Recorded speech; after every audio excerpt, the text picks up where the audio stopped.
Hello பண்ணாச்சு. Axis Edge reward points மூலிமா movie ticket எப்படி புக் பண்ணுறது இந்த வீடியோவில் பார்க்கலாம். அதுக்கு ஃபஸ்ட்டு உங்கள் ஆப்பை லாகின் பண்ணி கிரெடிட் கார்டு செக்ஷனை கிளிக் பண்ணிக்கோங்க. பண்ணிவிட்டு 3 டாட்டை கிளிக் பண்ணி ரிவார்ட் பாயிண்ட்ஸை கிளிக் பண்ணிக்கோங்க. கிளிக் பண்ணிட்டு எவ்வளோ பாயிண்ட்ஸ் இருக்குன்னு பார்த்தீங்கன்னா 3741 இருக்குது. இப்போ நான் வந்து இன்ஸ்டன்ட் வவுச்சர்ஸை கிளிக் பண்ணுறேன்.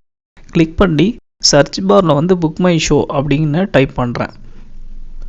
டைப் பண்ணிட்டு சர்ச் கொடுத்தா இங்கே புக் மை ஷோ வவுச்சர் வந்து 1250 பாயிண்ட்ஸுக்கு 250 ரூபா கூப்பன் கிடைக்கும். ரெடீம் நவ் கொடுத்துட்டு உள்ளார வந்தேன் அப்படின்னா இதில் ஆப்ஷன் பார்த்தீங்கன்னா 1250 பாயிண்ட்ஸ் எத்தனை வேணுனாலும் நம்ம இங்கே செலக்ட் பண்ணிக்கலாம். ஸோ இதில் டேர்ம்ஸ் அண்ட் கண்டிஷன்ஸு எப்படி ரெடீம் பண்ணுறது அப்படிங்கிறதெல்லாம் போட்டிருக்காங்க. அதெல்லாம் ஒரு தடவை செக் பண்ணி பார்த்துக்கோங்க. இப்போ ஆட் மை கார்டு கொடுக்கலாம். கொடுத்தவொன்னே ஒரு பாப்அப் வருது, எந்த ரெடம்ஷன் ஃபீயும் பிடிக்க மாட்டாங்க அப்படின்னு. ஓகேன்னு கொடுத்துட்றேன். கொடுத்துட்டு அப்படியே ஸ்க்ரோல் டவுன் பண்ணோம்னா எவ்வளோ வேணும் குவான்டிட்டி அப்படிங்கிறத கொடுத்துருக்காங்க. நான் 2 செலக்ட் பண்ணிக்கிறேன். உங்கள் பாயிண்ட்ஸுக்கு ஏற்ற மாதிரி நீங்கள் அதை செலக்ட் பண்ணிக்கலாம். ரெடி பண்ணது போக பேலன்ஸ் எவ்வளோ இருக்குன்னு காமிக்குது. இப்போ ப்ரொசீட் கொடுக்கலாம். கொடுத்ததுக்கப்புறம் நீங்கள் காண்டாக்ட் நம்பர் காமிக்கும், அதை வந்து கிளிக் பண்ணிக்கோங்க. கிளிக் பண்ணிட்டு ஐ அக்ரி அதையும் கிளிக் பண்ணிக்கோங்க. கிளிக் பண்ணிட்டு அப்படியே ஸ்க்ரோல் டவுன் பண்ணி வேறு ஏதாவது ஆட் ஆகிருக்கு அப்படின்னு பார்த்துக்கலாம். வேறு எதுவுமே ஆட் ஆகலை. எகெயின் மேலே வந்துட்டு எல்லாம் கரெக்டாக இருக்கான்னு ஒரு தடவை பார்த்துட்டு இப்போ பார்த்தீங்கன்னா இமெயில் அட்ரஸ் வந்து நம்ம ஓகே கொடுக்கலாம். அதை ஓகே கொடுத்துடலாம். கிளிக் பண்ணிட்டு அதுக்கு தான் பின் வரும். இதில் என்ன எழுதியிருக்காங்கன்னு படிச்சிங்கன்னா ஜிஎஸ்டி ஏதாவது இருந்தால் நெக்ஸ்ட்டு கிரெடிட் கார்டு டேட்டில் பிடிப்பாங்கன்னு சொல்லியிருக்காங்க. ஓகே பார்த்துக்கலாம்.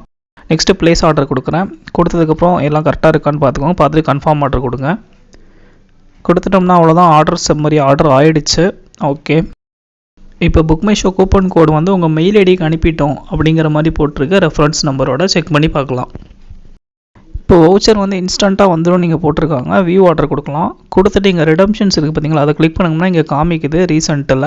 டேப் டு வியூ கொடுத்தோம்னா நம்ம ஆர்டரு நம்பரு அதோட ஸ்டேட்டஸ் என்ன அப்படின்னு காமிக்குது, டெலிவரி ஆயிடுச்சுன்ட்டு.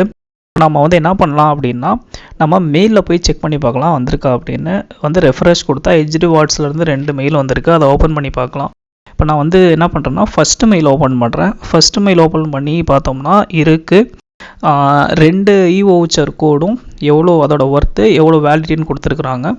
ஸோ மெயில் வந்துடுச்சு. இதை வச்சு நம்ம மூவி டிக்கெட் புக் பண்ணிக்கலாம். இன்னொரு மெயில் என்ன அப்படின்னு பார்த்தோம்னா இந்த மாதிரி ப்ராசஸ் பண்ணியிருக்கீங்க அப்படிங்கிற மாதிரி ஒரு மெயில் வந்திருக்கு.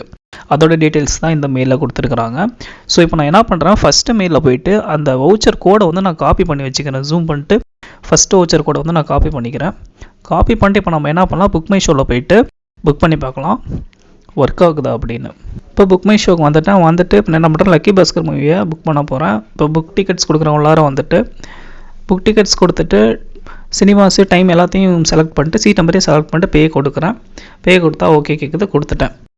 கொடுத்துட்டு இங்கே பார்த்தீங்கன்னா டேட்டு டைமு எல்லாமே காமிக்குது. அதோட டீட்டெயில்ஸு கேன்சலேஷன் வேணும்னா பண்ணிக்கலாம், எல்லாமே காமிக்குது. Okay fine. இப்போ வந்து நம்ம என்ன பார்க்கணும் அப்படின்னா பேமெண்ட் ஆப்ஷன்ஸ் தான் நம்ம முக்கியமாக செக் பண்ணணும். ஏன்னா அங்கே தான் நம்ம வவுச்சர் கோட் எங்கே போடுறது அப்படிங்கிறத ஃபைன் பண்ணணும். அதுக்கு முன்னாடி இந்த டீட்டெயில்ஸ்லாம் செக் பண்ணிட்டு அப்படியே ஸ்க்ரோல் பண்ணி டீட்டெயில்ஸ்லாம் கரெக்டாக இருக்கா அப்படின்னு ஒரு தடவை பார்த்துக்கோங்க. பார்த்துட்டு அப்படியே ஸ்க்ரோல் பண்ணி கீழே வந்தோம்னா எந்த ஆப்ஷனுமே இல்லை. இப்போ என்ன பண்ணுறோம், மோர் பேமெண்ட் ஆப்ஷன்ஸ் கிளிக் பண்ணோம்னா இங்கே ஒரு கிஃப்ட் வவுச்சர் அப்படின்னு ஒரு இருக்குது. அதை கிளிக் பண்ணிட்டு என்டர் கோடுன்னு இருக்குது. அதை நான் காப்பி பண்ண கோடை வந்து நான் பேஸ்ட் பண்ணுறேன். பேஸ்ட் பண்ணால் ஆட் ஆயிடுச்சு அப்படின்னு காமிக்குது. இப்போ பார்த்தீங்கன்னா டோட்டல் அமௌண்ட்லேருந்து 250 மைனஸ் ஆயிடுச்சு. 210 ரூபா.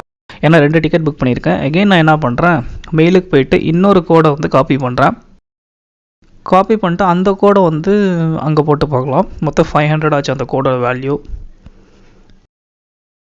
ஸோ பே நவ் அப்படின்னு கொடுத்தோம்னா ஓகேன்னு வந்துடுச்சு. பேயபிள்னு எதுவுமே இல்லை, 2மே புக் ஆகிடுச்சின்னு நினைக்கிறேன். பே நவ் கொடுத்து பார்த்தா இங்கே புக் ஆகிடுச்சு. ஓகே. இப்போ வந்து வாட்ஸ்அப் நோட்டிஃபிகேஷன் ஒன்று வந்திருக்கு. அதை கிளிக் பண்ணி பார்த்தோம்னா புக் மை ஷோ நோட்டிஃபிகேஷன் தான். ஓகே, இப்படி தான் ரிவார்ட் பாயிண்ட்ஸ் மூலமாக ஃப்ரீயாக நம்ம டிக்கெட் புக் பண்ண முடியும். இப்போ எகெயின் ஆக்சிஸ் ஆப்பில் ஹோமுக்கு போய்ட்டு ரிவார்ட் பாயிண்ட்ஸ் கிளிக் பண்ணோம்னா பேலன்ஸ் எவ்வளோ இருக்குது அப்படின்னு காமிக்குது. அவ்வளோதான். இந்த இன்ஃபர்மேஷன் பிடிச்சிருந்துச்சுன்னா நம்ம சேனலை சப்ஸ்கிரைப் பண்ணிட்டு இந்த வீடியோக்கு ஒரு லைக் போட்டுருங்க. மறக்காமல் உங்கள் ஃப்ரெண்ட்ஸ் கூட ஷேர் பண்ணிவிடுங்க. தேங்க்யூ.